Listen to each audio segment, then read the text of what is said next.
Le livre de vie de l'agneau, depuis le 15 décembre 2000. La version originale de cet ouvrage se trouve sur le site www.lelivredevie.com. Le livre de vie de l'agneau. L'arche de la nouvelle alliance de Dieu avec les hommes. Première partie. Accomplissement des Écritures. Connaissance du monde qui s'achève. Chapitre 1. La bonne nouvelle. Domaine de Dieu, l'univers est éternel. Sans commencement ni fin possible, il existe toujours. Les galaxies qu'il renferme sont des roues composées d'astres en mouvement qui se renouvellent continuellement. Nous sommes à l'intérieur de l'une d'elles, car toutes sont habitées par autant de mondes vivants qu'il y a d'étoiles.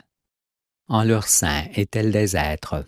Les étoiles naissent, passent et disparaissent tour à tour, en ayant chacune une ascendance et une descendance. Comme le Soleil a des astres auxquels il est lié, les étoiles ont leurs propres astres et brillent grâce à eux, pour éclairer et faire vivre chacune leur monde au sommet duquel l'homme est toujours créé.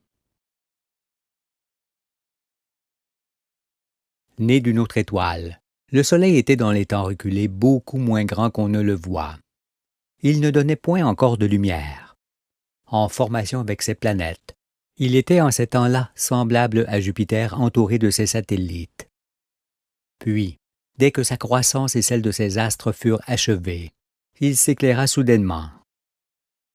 Jupiter fera de même le moment venu, ainsi que Saturne, Uranus et Neptune, qui sont aussi des étoiles en préparation.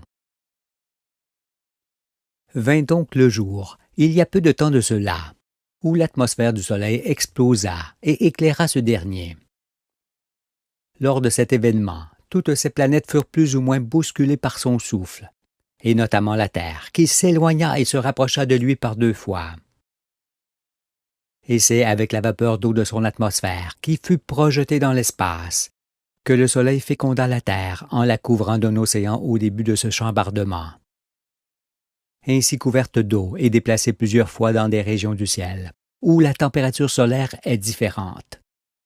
La Terre vécut des moments différents. Ce sont les airs ayant fait d'elle l'un des innombrables jardins du ciel qui enfantent les mondes vivants. La création. D'abord la formation de nos astres qui se fit jusqu'à l'éclairement du Soleil. Ensuite les ères successives que la Terre connut sont les 6 jours de la création de Dieu exprimés par Moïse dans la Genèse. Ces jours ne sont point des jours d'hommes, mais des époques. Ainsi, dès après que la famille solaire fut formée, le Soleil s'éclaira au premier jour. À la suite de quoi, la Terre évolua dans la nébuleuse solaire et vit apparaître sur son sol le règne de l'eau au 2e jour, le précambien. Puis, à la suite de l'émergence des premiers continents, ce fut le règne des végétaux au 3e jour, le primaire. Il fut suivi du règne des reptiles qui s'éteignirent soudainement lorsque la Terre adopta sa jeune sœur, la Lune, qui vint présider la nuit au 4e jour, le secondaire. Vint ensuite le règne des mammifères et des oiseaux dans le 5e jour, le tertiaire, auquel succéda le règne des hommes dans le 6e jour, le quaternaire, qui est le jour durant lequel la Terre stabilisa son orbite autour du Soleil, qui est celle que nous lui connaissons. Ainsi, depuis le peu de temps que le Soleil brille, la Terre donna naissance à des mondes successifs jusqu'au monde humain, qui crut et se multiplia pour devenir ce qu'il est. Les 6 jours de la création s'achèvent pour laisser place au 7e jour, qui est un jour de lumière, de justice et de paix, dans lequel nous entrons avec ce nouveau siècle. Dieu pourra alors se reposer de toute l'œuvre qu'il a faite. Car le 7e jour est le sanctuaire, le lieu du repos de l'Éternel et son royaume dont il vient prendre possession, avec tous ceux qu'il se choisit. Mais jusqu'ici, en n'ayant point conscience de ce que furent les jours de la création et les ères qui s'y rapportent, les hommes vécurent dans les ténèbres sans pouvoir lire la prophétie et prédire ce qui allait leur arriver. Et dans l'attente d'être éclairés, ils se heurtent encore, se font toujours la guerre et détruisent tout, Mais le monde va changer. Car il est arrivé sur le soir, dans les temps messianiques, où devait se lever celui qui viendrait enseigner l'univers, ainsi que les 6 jours et le 7e jour, pour délivrer les hommes de leur ignorance et des souffrances qu'elle occasionne dans les peuples. Aussi, puisque l'Écriture annonce sans relâche cet homme, personne ne doit s'étonner aujourd'hui de sa venue qui est naturelle et prévue depuis la création du monde. Votre stupéfaction sera grande cependant, parce qu'en ne voyant nullement dans quel temps vous êtes, vous espérez encore en beaucoup de choses, sauf à la venue du Fils de l'homme, pour ces temps-là. Ce livre que j'écris vous montrera que je suis cet homme. Je vous salue. La mission du Fils de l'homme. Lorsque je me mis à la recherche de la vérité, Dieu le vit. Il déroula alors le ciel devant moi comme le rouleau d'un livre pour que j'y lise l'histoire des créations et apprenne le principe d'existence de toutes choses. Je lus et appris. Et lorsque tout me fut révélé, je vis que l'univers était tout autre que ce que le monde croit. Je ne connaissais point encore Dieu, ni ne savais que j'étais envoyé par lui. Mon désir fut cependant de montrer dans un livre tout ce que j'avais vu, ce qui est fait. Mais étant encore au commencement du livre, vous êtes persuadés qu'il n'y a point de vérité. Cependant, s'il n'y avait point de vérité, il n'y aurait point la terre et le soleil, ni d'étoiles avec leurs astres. Il n'y aurait point d'univers et nous ne serions pas. Ce serait le néant. Il convient donc d'étudier les choses célestes pour connaître qui nous sommes, où nous allons, et comment il convient de vivre en étant homme. Depuis les commencements de l'humanité, les hommes ne se sont nullement rapprochés de la vérité, mais s'en sont au contraire éloignés. C'est pourquoi le monde est aujourd'hui en pleine confusion et dans le désespoir de ne point voir l'aurore se lever. Mais je vais vous immerger dans l'eau vive des Écritures pour vous baptiser, vous instruire, vous ressusciter des morts, vous ouvrir les yeux et vous sauver de ce qui arrive et que personne ne voit. Car sans la connaissance, l'homme est spirituellement mort. Et cette mort amène invariablement le monde à son terme. Ne vous alarmez pas cependant, ce ne sera point la fin de ceux qui entendent ma voix, mais seulement la fin de ce monde et de ceux qui l'amènent au désastre. Car, tel que vous le voyez, le monde n'est pas sur une nouvelle voie comme beaucoup l'imaginent, mais est en agonie. Ne craignez pas sa fin cependant, elle sera le salut de ceux qui comprendront.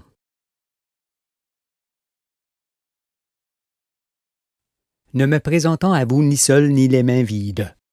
Je suis celui qui devait se lever à la fin des siècles, au temps marqué, pour séparer les saints d'esprit de ceux qui ne le sont pas.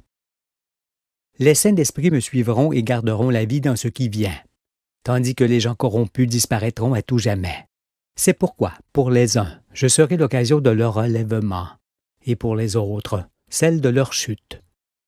Il s'agit de l'accomplissement des Écritures et de la fin des abominations commises dans tous les pays, car ce monde mauvais va être détruit pour laisser la place à un monde meilleur. Aussi, disposez-vous à voir et à entendre ce que nul n'a encore jamais vu ni entendu. Réjouissez-vous donc de ce grand jour où j'apporte la bonne nouvelle de la venue du royaume de Dieu pour le nouveau siècle. Mais seuls les humbles de cœur pourront prendre part à la résurrection et être ainsi élus. Parce qu'étant saint d'esprit, nul autre qu'eux ne pourra me saisir et me suivre. Dans l'Écriture, ils sont le bon grain qui est l'objet de la récolte de la terre au dernier jour, pour être la semence du royaume. Ces hommes, femmes et enfants, qui sont la véritable postérité d'Abraham, ne perdront point la vie dans ce qui arrive et qui sera vite passé. Ils sortiront au contraire sur la terre nouvelle qui aura changé sa face et retrouvé sa pureté originelle, qu'elle gardera toujours. Vous, les gens humbles, ne redoutez pas la vérité. Elle est votre allié et vous sauvera. Ceux qui ne subsisteront pas sont les hautains, les menteurs, les violents, les vaniteux, les hypocrites, les irrespectueux, les fanfarons et les méchants qui règnent depuis toujours dans le monde.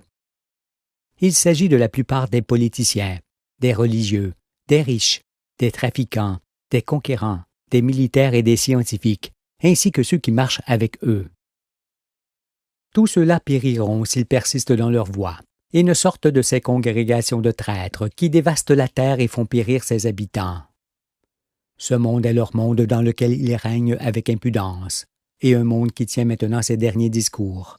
Soyez donc bien disposés à me recevoir. Et soyez prudents envers les qualificatifs que ne manqueront point de me donner ceux qui ne pourront point saisir la réalité. L'unique science.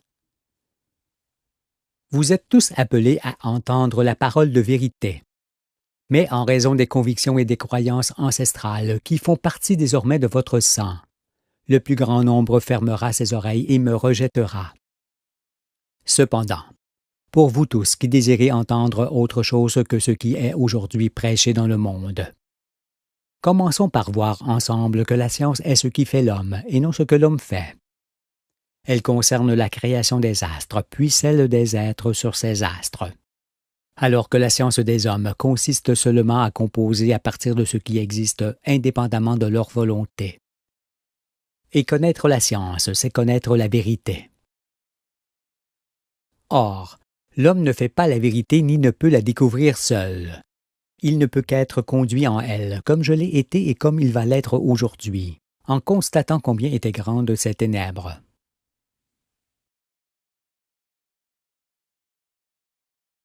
Je m'assois en face de vous, hors des nations, pour vous parler et vous éclairer. Mais pour me saisir, il ne faut pas avoir des certitudes sur l'existence, ni s'estimer au-dessus de la parole du Fils, que rien ne pourra anéantir.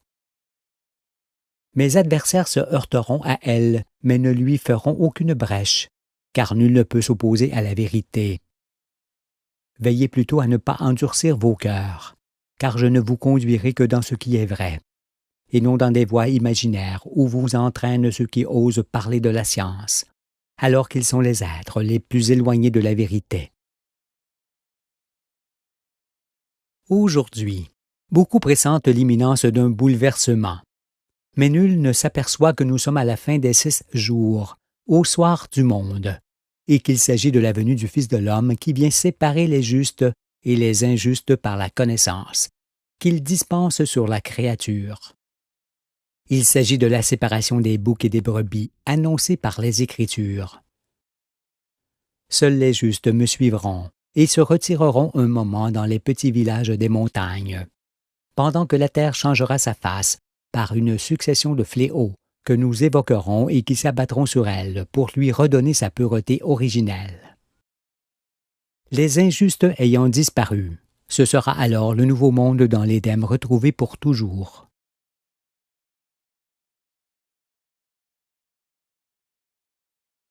L'unique Sauveur. Ne croyez pas cependant que celui qui vous parle soit un nouveau Messie. Non, il n'y en a point de nouveau ni d'ancien, mais seulement celui qui est annoncé pour la fin des siècles et qui a Jésus pour personnage. Il s'agit du Fils de l'homme, d'Élie, qui est Pierre. Mais cet homme est aussi appelé l'agneau de Dieu et de bien d'autres noms dans l'Écriture. Lorsqu'on l'évoque, c'est d'Emmanuel, du Shiloh dont on parle, et non de plusieurs. Je ne puis toutefois démontrer qui je suis en peu de mots, mais je le ferai tout au long du livre par la connaissance que je vous transmettrai, en m'appuyant sur l'Écriture qui témoigne de moi. Sachez que j'ai commencé à écrire ce livre après un long pèlerinage dans le réel qui m'ouvrit les yeux, mais qui fut un douloureux chemin parsemé de difficultés et d'épreuves, d'autant plus forte qu'au fil des jours, je me reconnaissais dans l'Écriture. Et c'est après avoir été éprouvé de la sorte que Dieu a jugé bon de placer toutes choses entre mes mains pour le salut de tous. Ainsi, toute la terre m'est remise, car le Très-Haut m'a suscité pour que je sois son interprète auprès des peuples. Aussi, depuis mon enfance, il m'a tenu éloigné des coutumes, des traditions et de l'instabilité des choses humaines, pour qu'aujourd'hui je puisse arracher la vérité de ses mains. Et me voici au milieu de vous, avec l'esprit de connaissance qui ouvre les yeux et fait naître à nouveau. Sans instruction, le front dur est tenu à l'écart des facéties de ceux qui règnent. Je suis semblable à un âne sauvage. à un anon sur lequel aucun homme n'a pu s'asseoir. Seul Jésus, qui est esprit des Écritures, a pu le faire. Il dit à ce sujet: « Allez au village, et vous verrez un anon attaché, sur lequel aucun homme ne s'est jamais assis. Vous le détacherez et vous me l'amènerez, afin qu'il me serve. Si on vous demande pourquoi vous le détachez, vous répondrez que le Seigneur en a besoin. » Parce que les Écritures sont voilées, en les lisant dans le sens des mots, cette parole est insignifiante. Mais, en voyant que je suis cet anon que l'on détacha de son village auquel il était attaché, et sur lequel seul Jésus a pu s'asseoir pour servir le Seigneur, son véritable sens apparaît. Pourquoi donc les Écritures sont-elles voilées, direz-vous? C'est pour n'être dévoilées qu'au soir du monde, par celui qui devait venir les accomplir à l'insu de tous. C'est pourquoi les prophètes se sont exprimés par des paraboles, des métaphores et des allégories qu'il ne faut point lire au sens de la lettre, sinon on ne comprend pas. Vous qui désirez m'entendre, sachez que le voile qui recouvre les Écritures se déchirera au fur et à mesure que votre esprit s'ouvrira sur les choses nouvelles que j'enseignerai. Car ce n'est qu'avec la lumière du véritable qu'elles peuvent se révéler à tous. Je ne suis pas différent de vous toutefois, mis à part que si l'on fondait tous les hommes ensemble pour n'en faire qu'un seul, en figure de tous, je serais celui-là. D'où mon nom de Fils de l'homme. Je suis donc le plus moyen d'entre vous, pour pouvoir accéder à toutes choses et être saisissable par tous. Aussi, ne me voyez pas comme un mystère, sinon tous les hommes seraient mystérieux. Cependant, ceux que je viens chasser de la terre ne manqueront point de m'affubler de quelque maladie ou de quelque tare, pour me dévaloriser. On voit l'arbre à ses fruits, dit Jésus, ce qui signifie qu'on voit l'homme à ses œuvres. Laissez-moi alors le temps de vous enseigner, et vous jugerez ensuite. Ceux qui me connaissent savent que je suis réfléchi et que le discernement m'appartient. Nul ne me persécute et je dors paisiblement, d'autant que je ne crains point l'homme. Toutefois, je respire la crainte de l'Éternel, parce que je sais d'où je suis tombé et de quelle manière.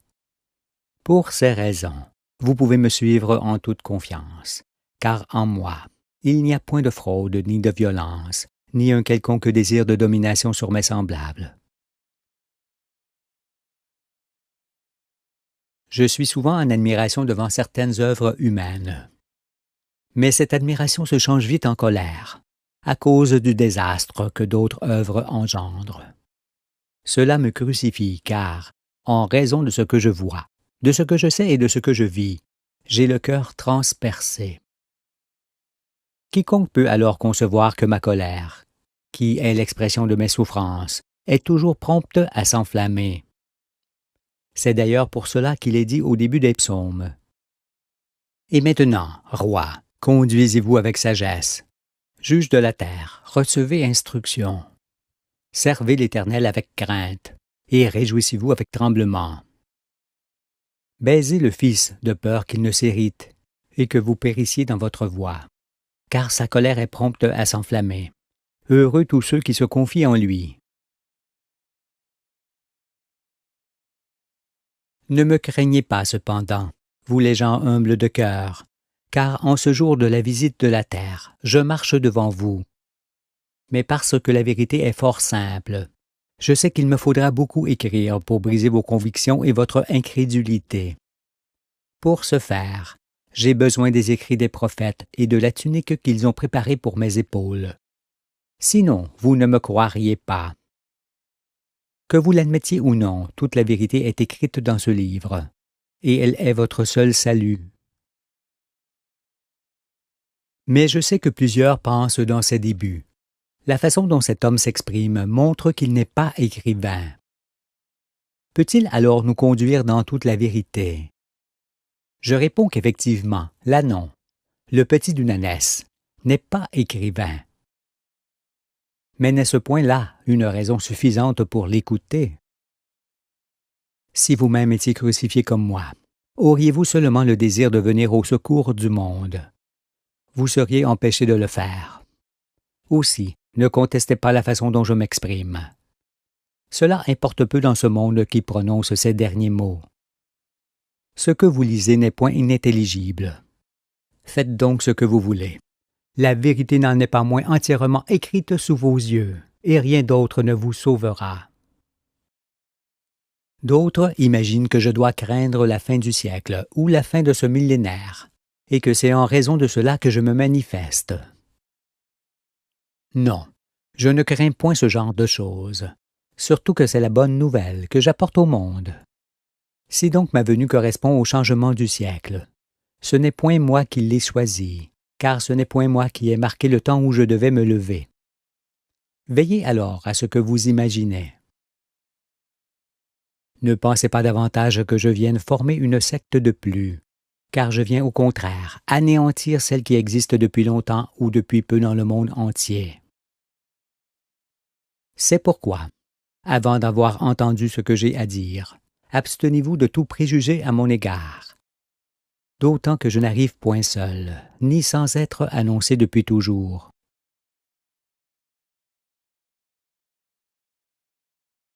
L'effet de la vérité. J'ai de l'âge aujourd'hui. La lumière est en moi. Et je sais que le monde corrompu sera détruit dès après ma venue. Après quoi, il ne pourra l'être une deuxième fois. Il en est ainsi parce que lorsqu'on connaît la vérité, on ne peut plus bâtir un monde pouvant être détruit. En effet, la connaissance que chacun va acquérir aujourd'hui mettra fin aux mensonges et aux mauvaises œuvres, ainsi qu'à toute autorité, toute puissance et toute domination. Elle délivrera entièrement l'homme, et lui donnera un nouvel esprit, une nouvelle terre, ainsi que la loi du ciel qui lui convient parfaitement. Parce que, sans qu'il le sache, cette loi est depuis toujours écrite dans son cœur. Et c'est avec elle que Dieu régnera sur lui et l'ensemble des peuples.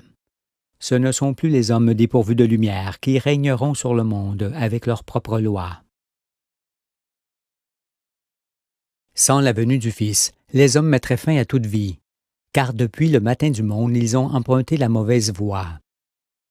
Ne commettez donc pas l'erreur de croire que c'est moi qui annonce la fin de ce monde, parce que ce sont les activités humaines qui annoncent d'elles-mêmes ce désastre prédit par les Écritures.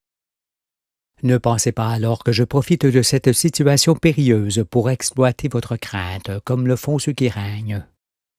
Parce que je ne vous demande rien pour moi, ni or, ni argent, ni bien, ni quoi que ce soit. Et ce livre que j'écris avec mon sang, je le donne au monde.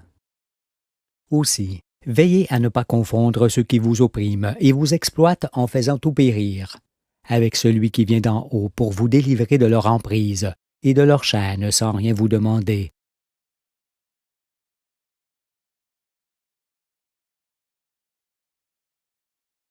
Toute la terre tremblera à la suite des révélations que je ferai au monde. Mais est-ce de moi qui vous sauve dont vous devez avoir peur, ou des fils des ténèbres qui vous perdent? Qu'auriez-vous à redouter d'un homme qui n'a que l'épée de sa bouche pour arme? Ne me craignez pas, vous dis-je, vous dont le cœur est pur. Je suis avec vous et contre tous ceux qui nuisent à la terre et à ses habitants. Jésus dit, « Heureux ceux qui ont le cœur pur, car ils verront Dieu. » Si donc vous êtes semblables aux enfants, vous allez voir Dieu comme personne ne l'a jamais vu. Et il est l'heure de le faire pour subsister sur cette terre qui est entièrement en péril. Cessez donc de dire aujourd'hui, où le monde agonise. Dieu a créé l'homme à son image, puis il nous a abandonnés. Non, Dieu ne vous a pas abandonnés, car il visite la terre aujourd'hui. N'a-t-il pas averti l'homme qu'au temps marqué, il enverrait son Fils pour procéder au jugement de tous, en fonction de ce qu'ils ont fait? Il s'avère alors que, ce jour-là, ne pourront rester en vie que ceux qui sont souverainement parfaits. Mais pour suivre le Fils de l'homme et être sauvé, il faut d'abord apprendre à renoncer à soi-même pour ne point faire de soi un élément prévalant sur toute chose. C'est pourquoi Jésus dit que quiconque veut venir à moi renonce à lui-même. Il dit aussi, celui qui aime sa vie la perdra, et celui qui ait sa vie dans ce monde la conservera pour la vie éternelle. Si quelqu'un me sert, qu'il me suive. Et là où je suis, là aussi sera mon serviteur. Si quelqu'un me sert, le Père l'honorera. Pour venir à moi, par l'Esprit, dans les hauts lieux où je me tiens et sauver vos vies, vous devez renoncer d'abord à vos connaissances, qui sont des empêchements. Aussi ne dites pas « Mais un tel a dit ceci » ou tel autre a démontré cela, parce qu'ils n'ont rien dit ni démontré d'autre que ce qui tisse les ténèbres et dévaste la terre. Aujourd'hui, c'est un autre qui révèle ce que vous ne connaissiez pas, et je vaincrai votre ignorance. Mais je dois d'abord vous montrer d'où je sors et ce que fut ma vie, afin que l'on sache que j'ai un visage d'homme. Puis, j'expliquerai les Écritures que vous ne pouvez lire sans moi. Ensuite, je démontrerai l'univers, la famille solaire, le monde et l'homme. De la sorte, vous connaîtrez Dieu et ses œuvres. Vous saurez alors qui vous êtes sur cette terre, et ce que sera la nouvelle vie de ceux qui auront entendu et réchappé à ce qui vient.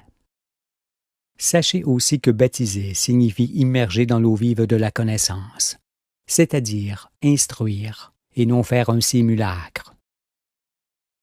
Or, pour s'instruire, il faut s'ouvrir à toute chose nouvelle et écouter.